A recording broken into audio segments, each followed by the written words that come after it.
They called it the Harvest, and no world survived it twice. Across 100 systems, the Veyla came like a black tide, living machines from beyond known space.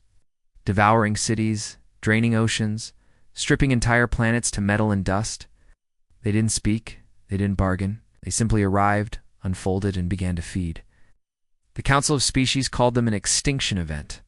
Most races ran, leaving the slow and unlucky to their fate. There was no resistance, only flight, surrender, and mourning. But when the Veyla reached Sol, something changed. The warning arrived on a cold dawn over Antarctica, where Commander Amina Suarez waited for the final transmission from Europa Colony. She stood alone at the edge of the world, eyes red with exhaustion, ears full of static, as she listened for a signal that never came. By noon, Europa was gone, silent as the Martian deserts. The Veyla had arrived in system, and nothing had stopped them. By midnight, Earth's last global government, the Accord, declared emergency protocols. Most off-worlders fled. The Council offered only a polite message of regret. Earth was to be written off. One more lost world. But not all humans agreed. Commander Suarez, former astronaut and chief of planetary defense, gathered the last remnants of the Accord's high command in a shattered base beneath the Atlantic. Their resources were thin. Most of the orbital fleet had been destroyed. Across every continent, refugees flooded old bunkers, praying for a miracle. Amina faced her council.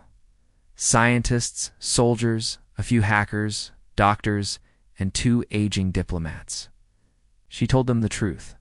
We can't outrun the Veyla. We can't outgun them. If we try to fight on their terms, we lose. But if we fight like a Sith, we dare improvise, and trust each other, we have a chance. Her plan was mad, born of desperation and the human gift for seeing opportunity in disaster.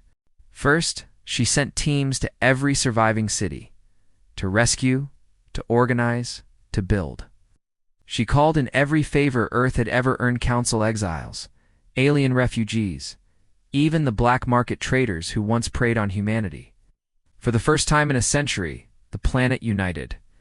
Engineers and farmers, hackers and monks, rivals and strangers, all working, sharing, improvising. Then they went dark. Every satellite was shut down, every beacon silenced, every city shielded under clouds of electromagnetic static. The Veyla circled Earth in a halo of shadow, sensing nothing but faint, chaotic whispers. They expected panic, riots, and surrender. Instead, Earth became a storm of noise. Fake signals, decoy broadcasts, and old radio dramas bouncing off the ionosphere. The first wave hit Mumbai, but the Veyla found only empty shell strains running on loops. Emergency broadcasts piped through ghost stations, power grids sabotaged to overload and blind their sensors. In New York, the machines chewed through steel and concrete, but beneath the ruins, Suarez's teams tunneled through the old subway system, striking and vanishing before the Veyla could adapt. All across the world, small groups of humans improvised.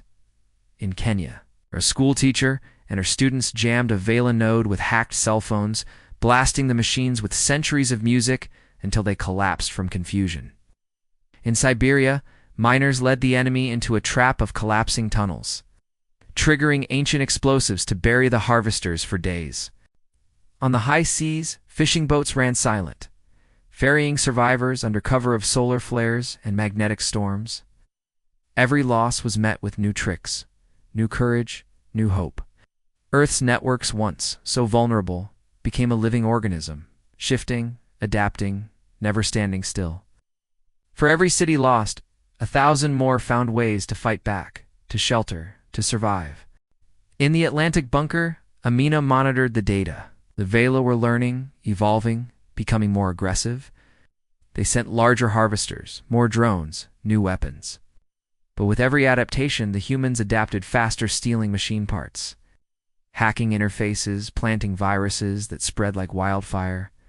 The breakthrough came by accident, when a teenage hacker named Min, working from a flooded apartment in Ho Chi Minh City, found a weakness in the Valakota pattern hidden in their network, like a repeating song. Working with Suarez's scientists, Min wrote a program that could slip inside the Veyla hive, mimicking their signals, creating echoes. With nothing left to lose, Suarez made the call. Launch the pulse. At dawn, every surviving transmitter on Earth sent the code into the sky, rising on radio, light, even music. The Veyla hesitated. Their harvesters froze, confused. For a precious hour, the black tide stopped. That was all Suarez needed. She sent teams to every fallen harvester, hacking, reprogramming, turning their weapons and sensors against the collective. Across the world, humans and their alien allies fought side by side, using Veyla tech to disable the rest. The final battle came over Rio, where the largest Veyla hive had landed. Amina led the charge herself, wearing a patchwork suit made of scavenged alien armor, her team armed with nothing but hope and grit. The city burned, and the machines struck back, but in the end, it was Min's code, played through 100 loudspeakers, that cracked the Veyla core. The machines shuddered, spasmed, and fell silent. For the first time in memory, the black tide receded. Across Earth, survivors wept and cheered. The skies cleared. The seas, once boiling with machines, went calm. Council ships returned, broadcasting apologies and offers of help. But the humans had saved themselves. Amina Suarez stood on the ruins of Rio, surrounded by friends, strangers, and former enemies. We spoke for all humanity. We are more than what you see. We're stubborn, reckless, and impossible to break. We win because we never give up, because we fight for each other, no matter the odds. The legend of the harvest and the siege of Earth spread to every corner of the galaxy. For the first time, other worlds dared to hope, to fight back, to believe in the impossible. And in the history books of 1,000 civilizations, one story echoed above all. The day the machines came for humanity and found something stronger than fear.